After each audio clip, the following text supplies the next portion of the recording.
I once had a patient who was actively using. She found out she was pregnant and came and sought care at Family Care Health Center. She was doing so well in treatment, and when I went to round on her in the hospital, I actually saw one of the notes, and it was so stigmatizing. Like, of course, the patient would have never saw this, but me, it like cut me to my heart to read this, because I'm like, this is someone who came into treatment, made her appointments, like doing awesome. And the picture that was painted as non-compliant with care. And I can only imagine what the encounter would have been with this person who wrote this note and talking to my patient who's doing well, maintaining her recovery.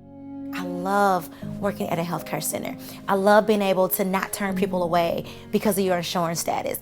You know, and for me, like forget that. The front desk will take care of that. Get them in my room. Let me see. And that's, and that's how I am. We've had people to walk in, and I'm like, room, we'll get the consent. We'll get that. If I wouldn't have been a physician, a lot of these things I wouldn't have been exposed to. If I wouldn't have been on this side of medicine, maybe I wouldn't have been able to advocate for some of this. Sorry. And it matters to me so much, just because I get it. I see the disparities, the inequities. I see how the healthcare system set this up. And because of that, the Black community is suffering on multiple areas, not just with opioids, but with diabetes, hypertension. You know, I was at one point in time, believe it or not, I was on food stamps before. And I never shared this. I was a single parent. I was going through school. I was only working part-time.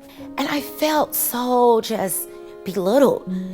And for me, it's like, I just need some support as I'm going through school. But I felt like it was a bad thing.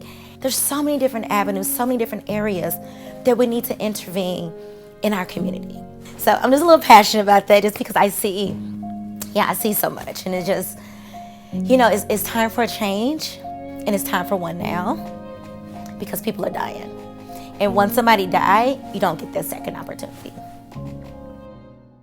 I was 20 when I had my daughter, and I remember people were concerned, family members were concerned, was this gonna be a barrier for me? And one thing I can say, my parents, they definitely helped me. My father, he's no longer with us, but my mom and my dad, they were there with me every step of the way. When I was on call, my dad was on call.